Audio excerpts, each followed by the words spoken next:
1990 تک یہ قلعہ خالی پڑا رہا اور 1990 سے 96 تک اس قلعے کی مکمل مرمت ہو چکی ہے تھرو آغا خان کلچر سروسز پاکستان. 6 سال لگے تھے اور اس کے بعد تقریباً 1.5 ملین US ڈالرز کی لاگت لگی تھی جو کہ مختلف اداروں کی طرف سے ڈونیشنز ملے تھے. ان میں زیادہ تر ڈونیشن جو ہے وہ ہز ہائنس پرنس کریم آغا خان کی طرف سے ہے. 80%، 20% Getty grant of USA، Norwegian grant, French government کی طرف سے، لوکلز کی طرف سے برتنوں کی شکل میں ڈونیشنز ہیں. تو یہ روم جو ہے اس زمانے کا جیل ہے زندہ.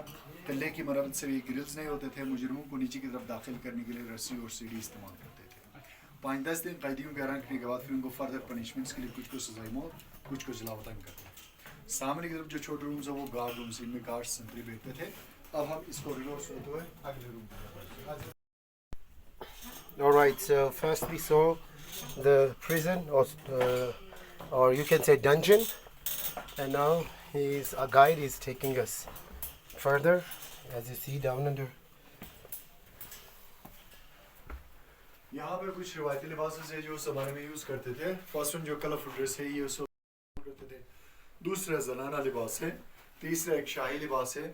اور لاسٹ میں جو لانگ گاؤن اس طرح کے گاؤنز تو آج کل بھی ہمارے گھروں میں استعمال ہوتے ہیں. سردیوں میں بزرگ حضرات استعمال کرتے ہیں ٹھنڈ سے بچنے کے لیے لمبا گاؤن، لمبا استعمال کے ساتھ. باقی بیک سائڈ کی طرف یہ تینوں اور میپس ہے. یہ تینوں میپس برٹش لائبریری کی طرف سے ڈونیشن میں ملی چیزیں ہیں. ڈائریکٹلی ان کا کوئی تعلق نہیں بنتا اس قلعے سے. فرسٹ جو میپ ہے یہ 13 سینچری کا ہے لیٹن لینگویج میں. سیکنڈ 1550 کا ہے فرینچ زبان میں. Last map north west frontier of India کا میپ ہے انگلش زبان میں. باقی روم جو ہے یہ گارڈ روم تھی. گارڈ سنتری بیٹھتے تھے ان ہول سے نیچے نگرانی رکھنے کے لیے. ڈیفینسو ہولز ہوتے ہیں. یہ سارا گارڈ روم تھا. یہ سارا نا سر آدھا نہیں سارا پیچھے پیچھے. سو سر کا خیال رکھیں.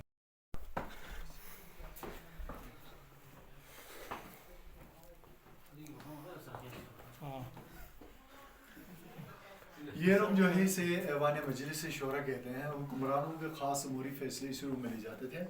اس طرح کے کمرے سردیوں میں استعمال کرتے تھے. سردیوں کے کمروں کے چھوٹے دروازے، چھتوں، سنڈر میں ہیٹنگ کا نظام، اوپر کی طرف ہول سموک اسکائی لائٹ کے لیے. 7 اسٹوریجز. یہاں پہ اسٹوریج ہے. یہاں پہ بھی ان میں ڈرائی فروٹس رکھتے ہیں، ڈرائی فروٹس کا. اور یہ نیچے کی طرف جو بنکر بنی ہے اس میں قیمتی اشیاء زیور رکھے جاتے تھے. ٹریجر پٹ ہے وہ.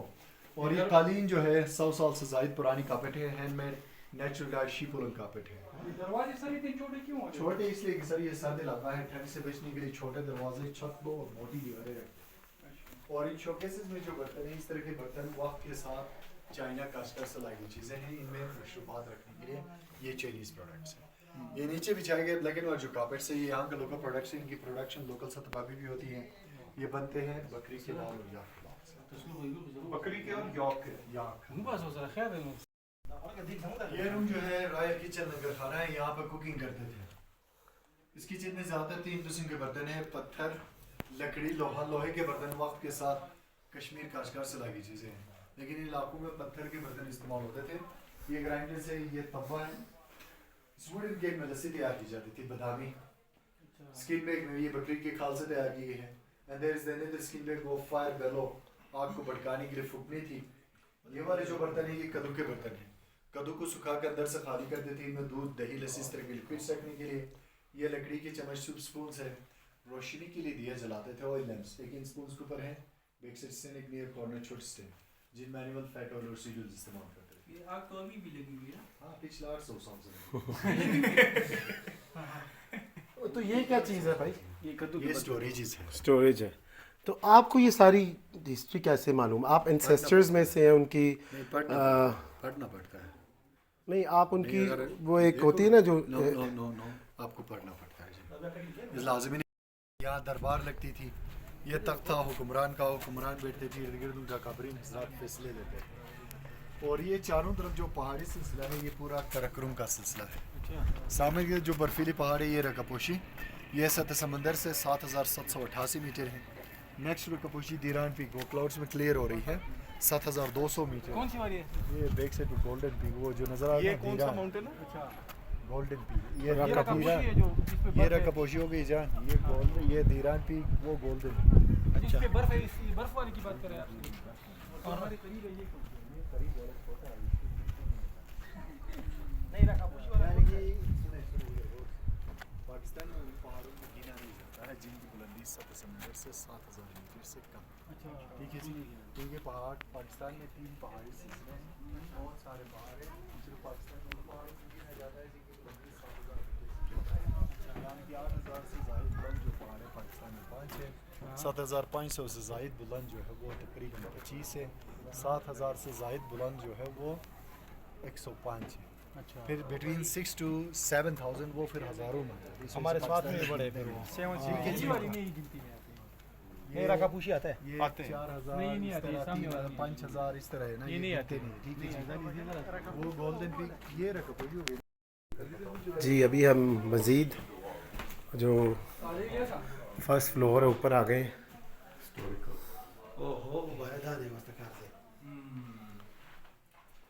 یہ روم جو ہے اسے ریسپشن ہال کہتے ہیں. اب اسے پکچر گیلری کی شکل دے دی گئی ہے.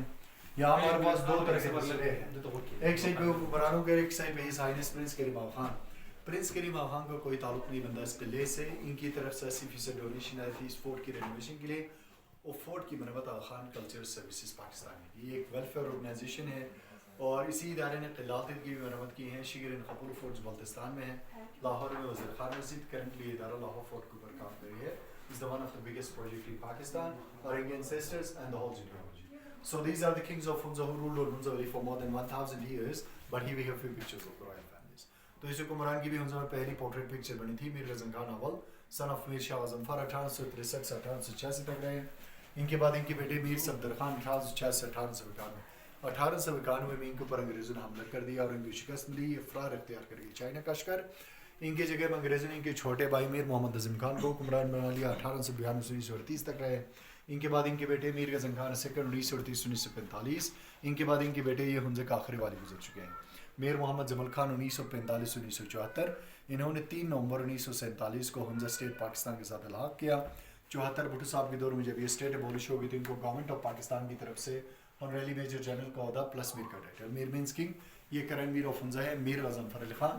اور یہ بلڈنگ ان کی ملکیت پہ تھی. انہوں نے 1990 میں اس بلڈنگ کو پرائیویٹ پبلک چیریٹی ٹرسٹ کے نام پہ ڈونیٹ کیا تھا. یہ حیات ہے.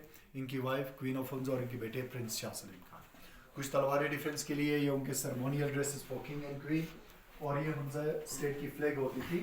بو and arrow is a power symbol. Moon and star is Islamic symbol of this flag. اور یہ مارکو پولو شیپ کے ہارن سے پہاڑی بیٹ کی نسل ہے. یہ خنجر آف ٹاپ پہ پائی جاتی ہے. Is a big sheep with a big horns. سوال ہے یہ اسی فیملی سے ان کا بھی بلانگ ہے. ان کا کوئی تعلق صرف ان کی طرف سے پیسے ہیں اس کے بعد ان کا ان کا نہیں یہاں کے. اور یہ جو تلواریں ہیں یہ ڈیفینس کے لیے یہ اسی زمانے کی ہے چلی آ رہی ہیں. یہ اور جو یہ مسٹر نفضل علی خان صاحب ہیں یہ بروکیٹ کارپٹ بار تک پہ بچھانا والا مسند ہے. Ceiling Kashmiri and design ceiling 1911 میں بنی سیلنگ ہے. ساتھ ہی کچھ ٹریڈ معاہدے جو ہنزے کے حکمران اور چینیز کے بیچ ہوئے تھے. ہنزے کی آفیشیل لینگویج فارسی ایک سائڈ فارسی ایک سائڈ چائنیز میں ہے. اور یہ ایک سیشن لیٹر کی کاپی ہے. 3 نومبر 1947 کو میر آف ہنزا نے through a telegram Hunza state Pakistan کے ساتھ الحاق کیا تھا. یہ اسی ٹیلی گرام کی کاپی ہے.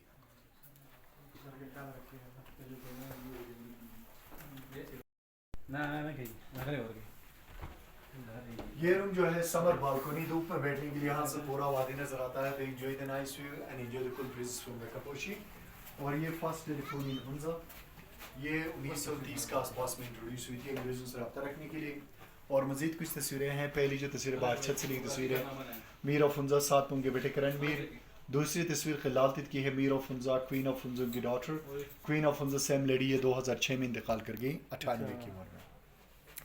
اور یہ پکچر جو ہے 1960s کی جس میں میر آف ہنزا چون لائے چائنیز پرائم منسٹر سے ملاقات کر رہے ہیں. کراکرم ہائی وے بنانے کے معاہدے بنے تھے 1960s میں. 66 میں کنسٹرکشن شروع ہو گئی. 78 میں پبلک ایکسیس کے لیے کھول دیا گیا. اور چھت پہ جو میں نے تخت دکھا دیا تھا اس پہ اسی طریقے سے دربار لگتی تھی. حکمران اور کرم پرنس تخت پہ بیٹھتے تھے. ارد گرد ان کا کورنگ حضرات فیصلے لیتے تھے. اور ریسٹ آف جو پکچرز ہے میر صاحب کے کچھ جائزات تعلیم کی تصویریں ہیں. نیکسٹ رائل ان کے بیڈ روم کی طرف لیں گے.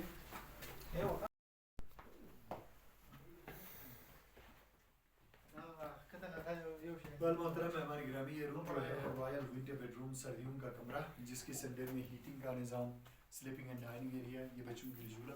اس طرح کے جھولے تو آج کل بھی ہمارے گھروں میں استعمال ہوتے ہیں. اس طرح کے لکڑی کے برتنوں میں کھانا کھانے کے لیے اس طرح کے ووڈن بکسوں میں خشک آٹا اسٹور کرتے تھے. اور یہ جولری بکس ہوتی تھی, خواتین اپنے زر زیور اور کچھ کپڑے اس میں رکھتے تھے. سو پلیز دوبارہ سے سر کا خیال رکھنا ہے, سر بچا کے.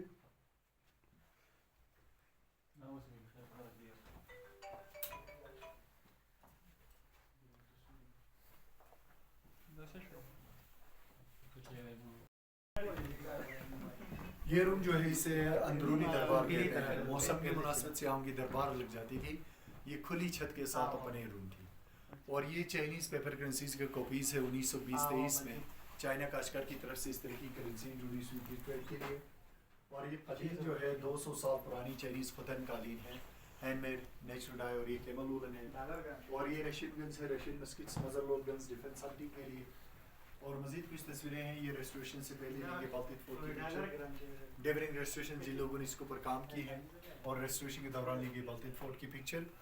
اور یہ رنگین شیشے جو ہے یہ 1911 کے ایڈیشنس ہیں, جنہیں French clutch glasses, stain glasses, hand made glasses کہتے ہیں. ان میں کچھ اوریجنل تو کچھ ریپلیکاز.